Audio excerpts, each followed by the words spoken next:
What's going on, guys? It's Nick here, back in the video. It's Thursday. It's time to take a look at every game this week, talk about the players I'd be starting and sitting. First game up, tonight's game, Panthers at Bears, very low, 39-point total. Bears up to 3.5-point home favorites. For the Panthers, I'm projecting them to score only 1.9 touchdowns, and the Bears have allowed the fewest yards per carry in the league, so a pretty terrible spot for the running backs. Chuba is the lead running back right now and is the only one you could trust to start in this game, but he's just a very low-end running back too, and someone I definitely prefer to bench. Only other player really considering on the Panthers is Adam Thielen. Even with the injury to DJ Chark, it's just not a spot where we want to go to secondary wide receivers this week. He is coming off his first dud since week 1, but he projects for around 9 or 10 targets. His worst game of the season in terms of catch percentage was 72%. This is a pass funnel spot, so we're thinking, he's got a floor of probably 4 or 5 receptions, should have around 5 or 6 in that range with upside for more, makes him a good play. I would start him this week. Then on the Bears side, the matchup for running backs is elite. The Panthers allow a 7% boost to yards per carry and have allowed the 5th highest opponent rushing touchdown percentage. So when people score against them, most of the time, or at least at a very much higher rate than average, it is a rushing touchdown. This is also the 3rd best matchup for running backs in terms of schedule-adjusted fantasy points allowed. Ultimately, though, we're probably going to see a 3 running back committee, assuming they play Herbert, which it's seeming likely that they will. If that happens, it's pretty tough to trust any of them, even in such a good spot. Like, someone's probably going to find the end zone. Someone's probably going to have a good game because of that, because any running back that scores a touchdown will have been worth starting unless you have like 10 yards with that touchdown. Right now, I have it Foreman, running back 23, Herbert 28, Roschon 44. Again, gonna come down to the touchdown. If it's Herbert that scores, he's probably gonna be, finish higher than Foreman. If it's Foreman that scores, he'll finish higher than Herbert. I would say that those two are the much better bet over Roschon Johnson. But yeah, you can't have very much confidence in any of them. It's gonna be a 3 running back committee. As for everyone else, I'd play Fields if he plays. I don't know if he's going to, but if he's out there, I would play him. If not, you're not starting Bajent. And then DJ Moore, wide receiver 15 right now. Cole Kmet, tight end 5. So you're probably playing them. I would say maybe if you have a really good wide receiver core, maybe you bench DJ Moore, but most of you are playing both those 2 players. It is actually the worst matchup for tight ends, but just given the general lack of elite tight ends with a week that, Kelsey is on bye, I just think you're probably playing him. I don't really care about the matchup too much. It really just comes down to touchdowns. He's got a good end zone share. I'd probably play him this week. I've got another Germany game this week, though definitely not as good as last week's game. Colts at quote-unquote Patriots. Total set at 43.5 points. Colts 1.5 point road favorites, but again, both teams are on the road effectively. For the Colts, Jonathan Taylor, Pittman, both must starts in my eyes. Downs is another solid option, can get you through some bye weeks, through some injuries. If he plays, watch practice reports there. If he looks like he's going to be another game time decision, means he's kind of banged up, means maybe we shouldn't be starting him this coming week. New England has allowed the 2nd lowest yards per carry against them, so not a very good spot for efficiency on the ground. That being said, Jonathan Taylor continues to earn a larger and larger share of the backfield every week, getting 23 opportunities last week on a 74% snap share. He's also up to 8th in expected points per game over the last 4 weeks now, so he's getting more and more volume. You should be able to trust him. It doesn't mean he's going to have a great game, but you should probably be playing him this week. And then Pittman, 8 receptions in back-to-back weeks. He's up to a 27.5% target share in the season to go along with a 39% red zone target share. Also, if Downs is a little bit banged up, especially if he misses this game, he's someone to have to lean on. New England definitely limits wide receiver 1 production, especially when it's a clear one, like they're going to clearly sell out in the passing game to stop Pittman, because who else are they really throwing the ball to? So definitely, a lower floor, a little bit more risk in this spot because of that. But I think just given the expectation of the volume, I would still play him this week. Then for New England, not a lot to love. Stevenson had a good game last week, but pretty much all the production came on that one really long touchdown run. Didn't do much other than that. The Colts are a great matchup because they elevate their opponent's plays so much, but Stevenson's still just a low-end running back 2 this week. Behind him, Demario Douglas, wide receiver 37. Basically the same play as last week. He should see around 7 targets, probably going to catch about 5 for 50.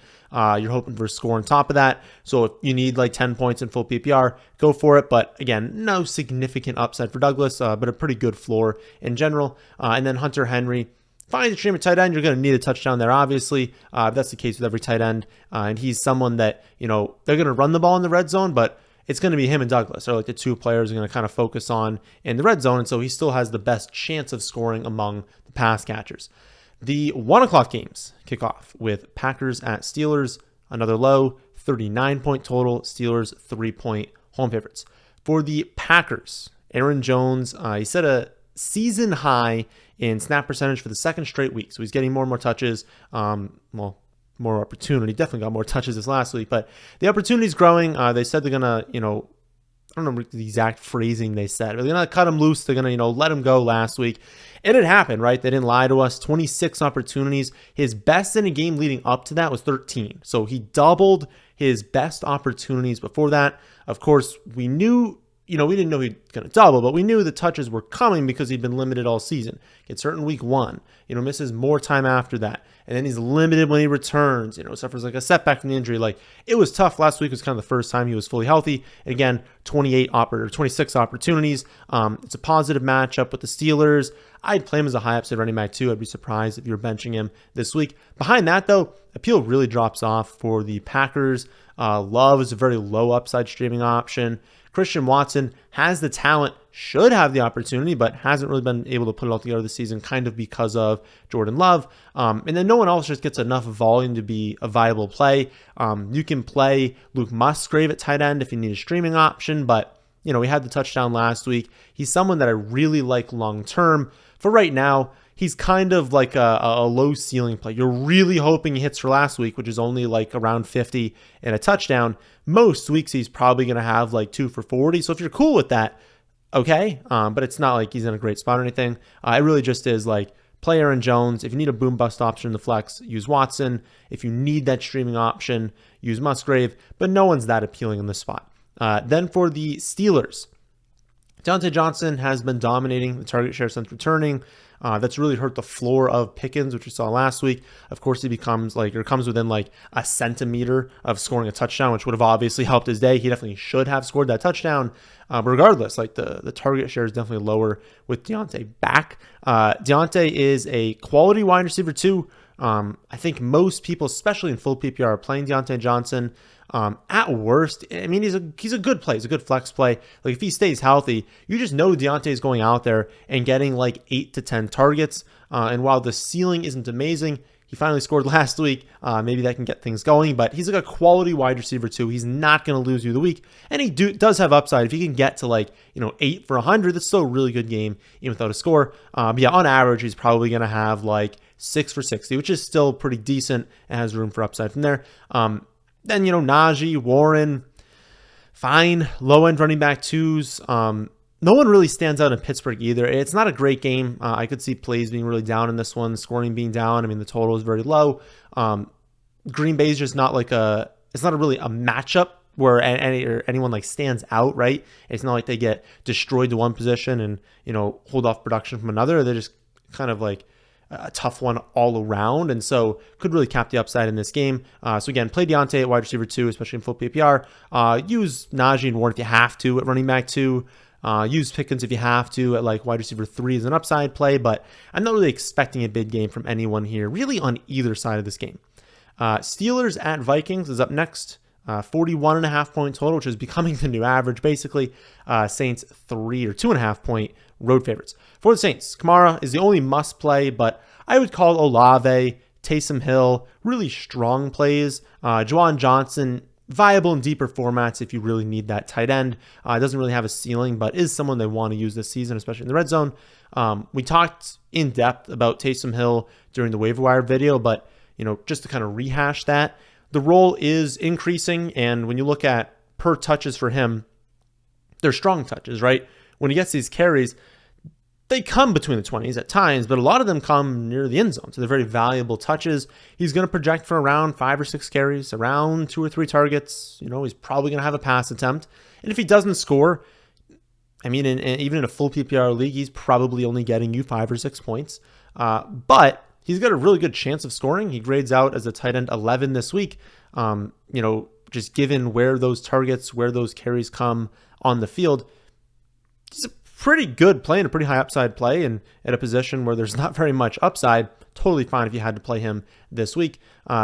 Vikings are a pretty bad matchup for running backs, and the team also kind of like forces a lower ADOT and a higher catch rate. So basically they want their targets to be underneath. I don't think that benefits Michael Thomas a little bit, but I don't think enough to where you're playing him after that dud. Like going into last week, the target share was pretty decent, but he did absolutely nothing last week, even in a matchup that would theoretically kind of favor towards him. I just don't see how you really trust that. So I think it's Olave. Play him as a wide receiver 2 in pretty much any matchup. But Michael Thomas, Rashid Shaheed, tough plays. Shaheed, you can play in the second flex spot if you're okay with 2 or 3 points, but you want access to that 60-yard touchdown. But understand that, the floor is obviously very low with him. I would say Kamara, Olave, Hill, those are 3 I'd stick with this week, and maybe Juwan in deeper formats if you need him. Then the Vikings, I would assume Dobbs starts this week, and I'd assume he knows a little bit more of the playbook this week. Honestly, makes him a quality streaming option, even in a difficult matchup. There's definitely a lot of unknowns, though, with the Vikings. Doesn't seem like Jefferson's going to play this week. He could, but it doesn't seem like he's going to. And I doubt Osborne will clear concussion protocol. I doubt he's going to play this week too. And if that happens, if they have Jefferson out, Osborne out, like Addison and Powell are going to be their top 2 wide receivers. They're probably going to have Jalen Naylor and N'Keal Harry as 3-4 unless they call someone else up. So not great for Dobbs, but I think you can still play him just because of how good the offense is and how good, Hawkinson and Addison are, right? Like those 2 can still carry this offense. In that setup, you're playing Addison. Like even if he doesn't project amazingly because maybe the offense as a whole gets a bump down, like if he's so clearly their top wide receiver, his floor is pretty high and his ceiling's even higher. And then Hawkinson, he's going to be a start every week now. He was before, but with how heavily Joshua Dobbs targets the tight end position, like Hawkinson is just a slam dunk play rest of season. He'll have duds, but you have to play him every week. And this would honestly make Brandon Powell viable in deeper formats, but I would say 8, 10, 12 team leagues, you're probably just sticking with Addison, streaming Dobbs, and then Hawkinson. Cam Akers done for the season, so that's going to open up touches in the backfield. Should be down to Madison and Ty Chandler. We'll see if they activate Myles Gaskin. So a lot of moving parts there, but the odds are Madison would be the lead back. He'd be a pretty quality running back too. Not one that really stands out because he hasn't been amazing this season, but if you had to play him, I wouldn't feel bad about doing that. Next up, we've got the Texans at the Bengals. Should be a really fun game to watch. High 48-point total. Bengals 7-point home favorites. For the Texans, Stroud was incredible last week. 470 passing yards, 5 touchdowns. Like he was incredible. 5th game this season with at least 2 passing touchdowns. 3rd with over 300 yards. He's having an awesome rookie season. You look at anything. You look at like the interceptions, but even like the turnover-worthy plays. Like you just look at like, oh, is he getting lucky with not throwing picks? Like no. The ball placement is incredible. The accuracy is awesome. He's being aggressive downfield. Like it's everything you want from rookie season for him. He's going to be fantastic in this league. He really already is.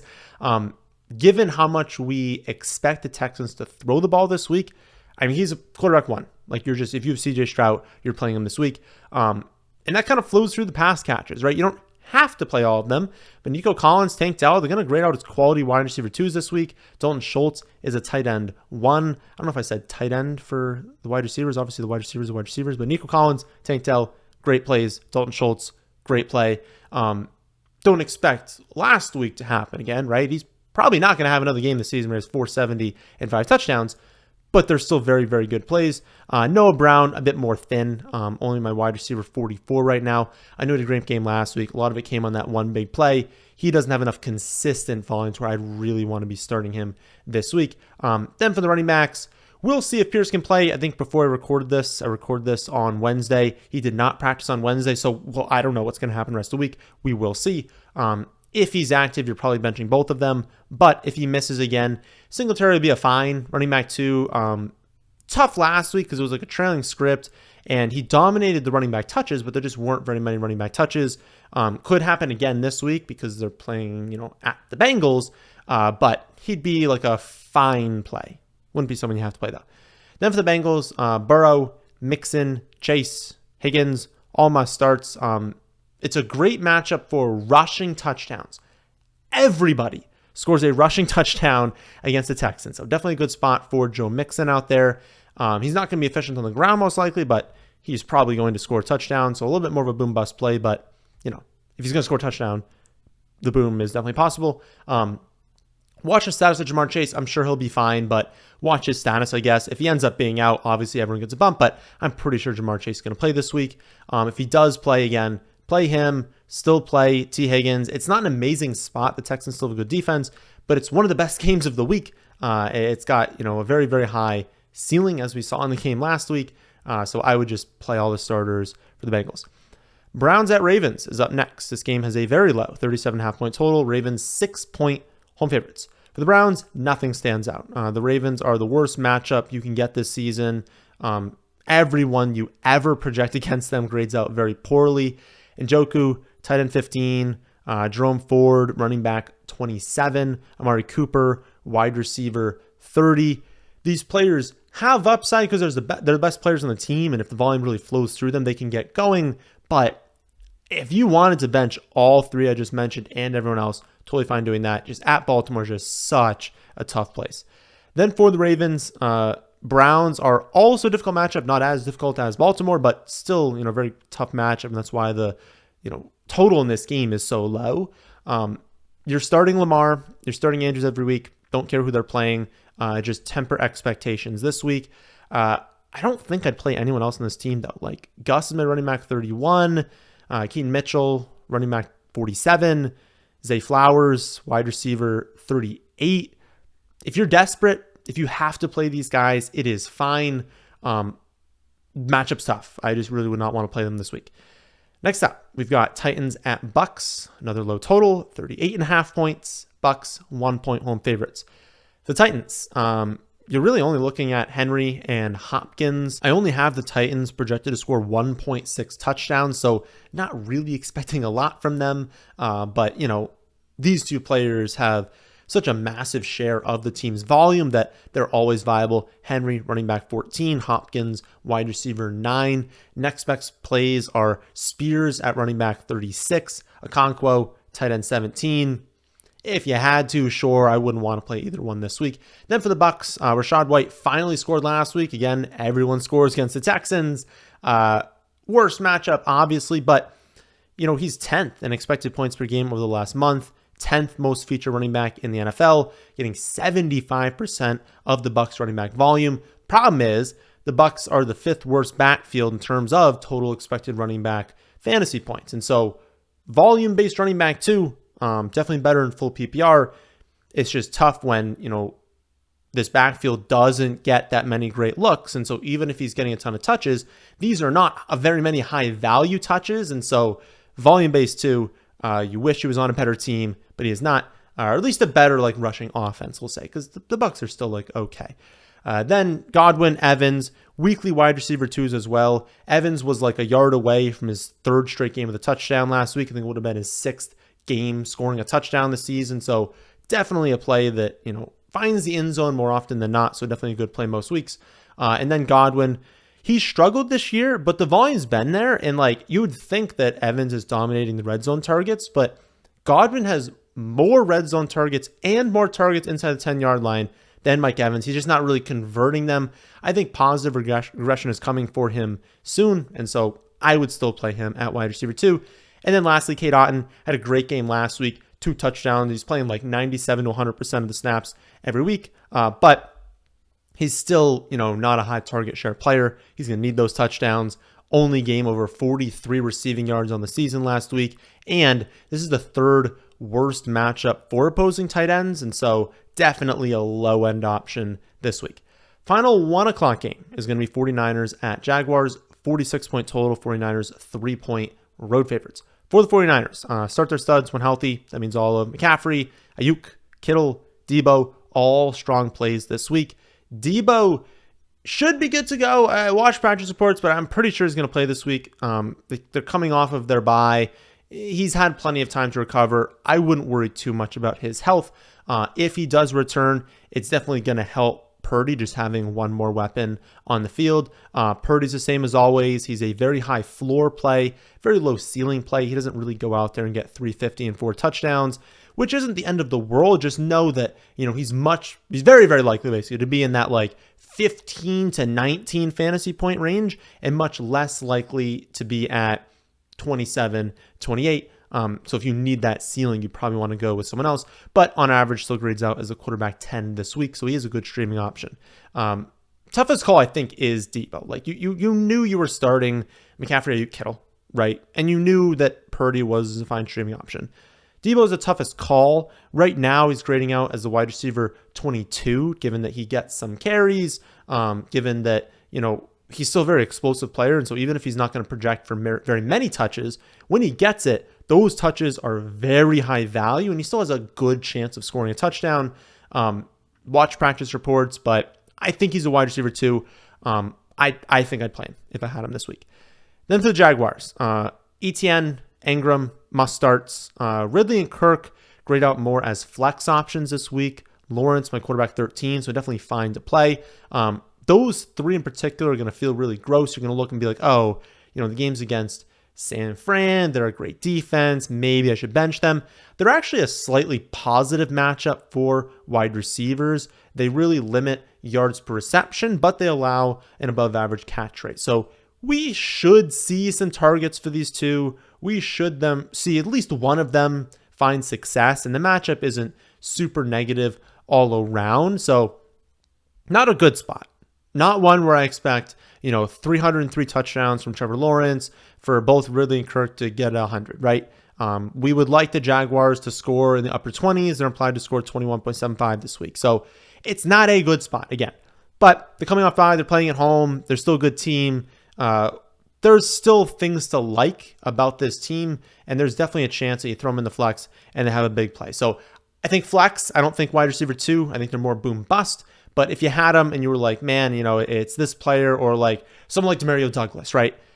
Even if like these two grade out better, but someone like Demario Douglas is going to have like 5 for 50 or 6 for 60. Like that's just the range he's going to be in. At least with Ridley and Kirk, they could have 8 for 100, right? Whereas a lot of players don't have that in the range of outcomes. So again, I'd play them in the flex. 4 o'clock games kick off with Lions at Chargers. High 48.5-point total. Lions 4.5-point road favorites. For the Lions, Dave Montgomery is expected back now. Obviously, watch the news, confirm that he's back, but he's expected to return this week. Assuming he is back, then I'd expect him to now be the lead back of this team. He's going to get, most of the carries, all of the goal line usage, while Gibbs will mix in between the 20s on the ground and then be featured in the receiving game. It's not going to be as drastic. We can kind of trust their coach speak in season. And they talked about how, they kind of brought on Gibbs a little bit slowly in the year and that, he's produced really well recently. And so it's not going to be the same split it was to start the season, but they still love Montgomery. Montgomery will still get more carries than Jahmyr Gibbs, and he will be getting touches at the goal line. So my projection right now has Montgomery getting 16 carries and 2 targets. Gibbs getting like 8 or 9 carries and a little bit over 5 targets in that 5-6 target range. That's going to grade out and more touchdowns throwing through Montgomery. So Montgomery running back 15, Gibbs running back 19. I think they're both running back 2s, but if you had to choose between them, you're playing Dave Montgomery because he's got a much better chance of scoring. But again, both are playable at running back 2 this week. Behind them, starting off, Monter St. Brown, Sam Laporta. The Lions are projected to score just over 3 touchdowns this week, and they have the 5th highest team total of the week. They're also coming off bye, so you'd imagine they come out with a pretty effective game plan early on. Like, they're just a team that we like. They're a team that has great playmakers, great coaching. When their starters are healthy, you just want to be starting them in fantasy. Then for the Chargers, definitely a tough spot against a strong Lions defense. It's made even harder now that, Williams done for the year. Now Palmer is on the IR. Quentin Johnston's been, really slow to develop thus far in his career, so they're not able to rely on him more than a few design plays. He's not really commanding any sort of target share. And so it should be the Keenan Allen Eckler show. Tight end's going to mix in. Quentin Johnston's going to mix in. But, you're starting Herbert, Eckler, Keenan Allen. You're only using Johnston if you're super desperate in deeper format. You're only using the tight ends same way, like in a 14-team league, or you've gotten unlucky in a 12-team league and you have to go there. But it's mostly the big 3 this week. Next up, we've got Falcons at Cardinals, 43.5 point total. Falcons 1.5 point road favorites. The Falcons. Cardinals are a great matchup. They've allowed between a 2% and 7% boost to yards per carry, yards per reception, catch rate. They're 30th in rush defense DVOA, 31st in pass defense DVOA. That being said, it's an Arthur Smith-led offense, and so he might just decide that, Kadarrell Hodge is their best goal line option this week. Give him a carry. You have no idea what they're going to do. So basically, even though their players will project well, who knows, right? Who knows? Bijan projects as the running back 9, Pitts, Jonnu, tight ends 12 and 13. London, if he's able to play, which they sound optimistic about him playing, he's going to be a flex option this week around the wide receiver 30. But yeah, it's just weird the usage that they're having this season. Out of 32 running backs with at least 100 carries on the season, Bijan is second, averaging 5 yards per carry. Algier is third worst, averaging 3.2 yards per carry. Usually when people have 3.2 yards per carry, they're out of the league. They're getting benched. They're not getting any touches. The coach isn't saying yeah, we love what he's doing, right? He's really going from 2 to 3 yards per carry. So it's a weird situation. Algier could definitely score, but just given how awful he's been this season, he's going to need to score to do anything because he's been so inefficient that you can't really trust starting him. But yeah, it's Bijan, London, Pitts, Jonnu, but beware, right? Because it's an Arthur Smith offense. Then for the Cardinals, watch reports later this week. We've got a lot of moving pieces here. Possible they get both Kyler Murray and James Conner back, but I don't know if that's going to happen yet. We're probably not going to find that out potentially until Sunday, but definitely not until Friday, Saturday, I don't think. I'm hesitant to start Kyler in his first game back. If you have another option, I would lean towards using that option unless it's really bad. But if you had to, it's not a bad play. I'm just a little worried that especially in his first game back, he's not really going to get any designed runs, and that's going to hurt his upside because his upside has always came from the ground. He's not someone that goes out there and has 303 touchdowns every week. He's someone that, does enough through the air, but does a lot on the ground, has rushing touchdown upside as well. If that's taken away to start out, the upside kind of goes away, and I'd prefer someone else. But he grades out as my quarterback 17 right now, and I am factoring in that risk. So if your next best option's the quarterback 20, then I think just start Kyler Murray this week. Again, if he plays, the running backs depend on James Conner. They depend on Amari DiMercato. I don't know what the situation is going to be. We have to just watch reports there. I think Conner could play, and if he does, assume he's good to go, assume he's healthy, assume he's basically a low-end running back 2 in fantasy, and don't start any other running backs. But whatever other situation we get, we'll just see who's active, and we'll kind of go from there with the projections. For wide receiver and tight end, I think Marquise Brown is a pretty solid wide receiver too. Rough game last week, but what are you going to expect given the matchup they had last week, the quarterback they had last week? Assuming Kyler's back, Marquise Brown's a wide receiver 2, Trey McBride, a low-end tight end 1. Kyler's probably not going to throw to tight ends as much as Dobbs did, but with Ertz still out, with McBride being a good receiving tight end, he'll still grade out pretty well. So definitely a decent amount of players that have potential on the Cardinals. I will note though that none of them stand out. You can play Kyler, Connor, McBride, Marquise Brown. You can play all of them. None of them stand out as must starts, even really like strong starts. They're all just like fine this week. Next up, we've got Commanders at the Seahawks, 45.5 point total. Seahawks 6.5 point home favorites. For the Commanders, Seattle is a slightly positive matchup all around. They're not like a bad defense, but no one should struggle with efficiency in this spot. The Commanders are touchdown road underdogs, though, so it sets up as a bad spot for Brian Robinson, a good one for Antonio Gibson. If they find themselves down 7 to 10 points, it's just more likely they implement a trailing script.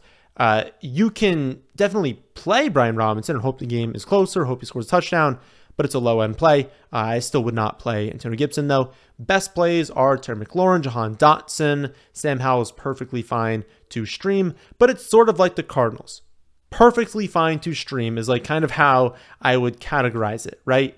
Sam Howell, quarterback 12, McLaurin, wide receiver 27, Dotson, wide receiver 35. None stand out, but if you had to play them, they are fine.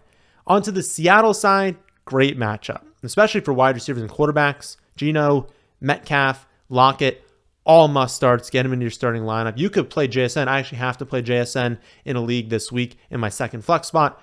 Definitely fine with that. Not all three are going to go off. They're not all going to have 100 touchdown, right? But all of them are set up well enough to where you could definitely play all of them. And then Walker, mid-range running back 2, his value is getting destroyed by Charbonnet, but last week was kind of worst case scenario. They lost by 34. It was like 37-3. Obviously, that's not going to be a Ken Walker game script. They are touchdown home favorites this week, and so I wouldn't be surprised if they shift a little bit more back to Ken Walker. He has a bounce back game. He goes for 100 touchdown. Like that could definitely happen, but I think he's due for, double-digit carries this week. First time since week 7. It's been 2 in a row. He had like 8 and 9 carries. I think he gets back up closer to 15 this week. I think he's a quality play. Final 4 o'clock game. It's going to be a beatdown. Giants at Cowboys, low 38.5 point total. And the embarrassing part is it's that low of a total and the Cowboys are still 16.5 point home favorites. That means the Giants are implied to score 11.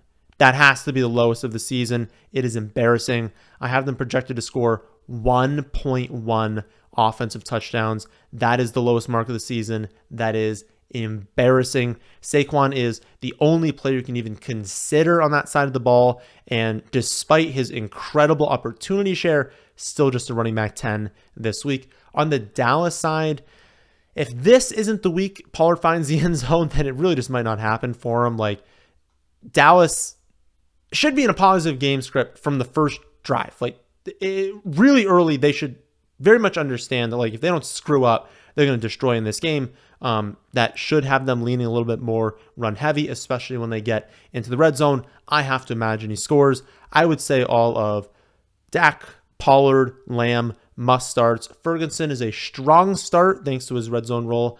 I would wish one of Gallup or Cooks would do something this season, but you can't really trust either one of them, even as massive home favorites, because again, massive home favorites, but usually you get a team to 16-point favorites, like a 50-point total. It's like a really high total because they're going to score so many. I don't know the number off the top of my head, but it's around 27. They're implied to score around 27 points this week. That's almost in line with what they are usually. So it's not like, the Giants are just the worst defense in the NFL. They're going to score 5 or 6 touchdowns. Could happen because they could get so many short fields that it's just so easy for them to rack up touchdowns, but they're probably going to be in the upper 20s for points. They should win easy. And so not everyone's going to have a great game, but they're going to score touchdowns. So some people definitely will. Sunday night game, an instant classic, right? We got Zach Wilson and the Jets against Aiden O'Connell and the Raiders, a pathetic 36-point total. Jets are 1-point road favorites. For the Jets, Breece Hall, Garrett Wilson, must starts. Everyone else can be left on benches. These two are just dominating the touches on this offense. And so we're not looking to secondary pieces on a team where 2 players are dominating the touches on a game with a 36-point total when your quarterback is Zach Wilson. So only those 2. Then for the Raiders, ground game finally got going last week. That was great to see. They're going to need that this week. The Jets are by far the worst matchup for wide receivers. They really limit passing volume. And so we should expect them to come out and be like, okay, can we do it again? Can we run the ball again this week? That is their best chance of winning. If they can't, could get ugly pretty fast. It's going to be an ugly game regardless, but could get very ugly if they can't do that. You're starting Jacobs. I don't think I could bench Adams. It's a horrific spot. I am not projecting him well. I would just have a very difficult time benching him, but definitely bench everyone else this week. Do not play Jacoby Myers. Then the Monday night game, final game of the week, Broncos at Bills, 47-point total. Bills 7.5-point home favorites. For the Broncos at Buffalo, very tough place to play as touchdown road underdogs nonetheless.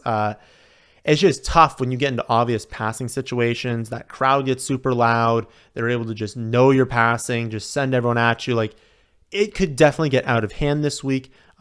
No one stands out as a very good play on the Denver side, but Javonte Williams is a perfectly fine play at running back too. They're going to want to lean on him. He has the best matchup, so he could have a good game. You could use Judy or Sutton in the flex or wide receiver 3 if you need them. My hope is that Marvin Mims post-bye gets more opportunity, especially now that they were trying to feature Judy and Sutton just to hope that someone would trade for them. No one did, and so they don't really have that anymore. And so now they can be like, okay, we don't need to give them as many snaps now. So I think Mims could get more work. The problem is if that happens, it basically just makes all of them terrible plays. And so I don't know that I'd play any of their wide receivers, just given the risk there.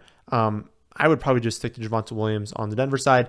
Then for Buffalo, Allen, Diggs, Kincaid, all must starts. And I would say, James Cook, Gabe Davis are strong starts. Denver has been improving on defense recently, but they're still last in yards per carry allowed, last in opponent catch rate allowed. They're 31st in rush defense DVOA, 32nd in pass defense DVOA. So they've gotten better. Yes, they absolutely have improved as a defense, but they're still not good, right? Also, I know Gabe had 0 last week. That's what we talk about every week. Every single week, Gabe could get 0, 1, 2 points. Very, very possible. But you need to know that. If you're playing him in the flex spot, in the second flex spot, he comes with a 30-point ceiling. And so what do you want? Do you want the person who's going to definitely score you in that 8 to 11 range, or someone that's going to score you potentially 0, maybe 30? It's a question that you need to answer. It really depends on your matchup. Are you projected to lose by 15? Play Gabe Davis. If you're projected to win by 15, maybe don't play Gabe Davis unless you want the hammer. Sometimes that is fun though, just having that last player on Monday night just to give you some level of hope. And let's be honest, even if you're down by 30 points, you've got some hope if Gabe Davis is still out there. So that is a breakdown of every single game this week. You can find my full rankings and detailed projections on my website, thefantasyfootballadvice.com, along with my week 10 running back and wide receiver report. That's just going to show you which players at running back and wide receiver are seeing the most volume this season and over the last month, and just very easy to understand graphics. So good luck to everyone this weekend. But that, my friends, is in this one. Hope you all did enjoy. If you did, how about hitting the like button? How about subscribing to the channel if you're new here? Thanks for watching.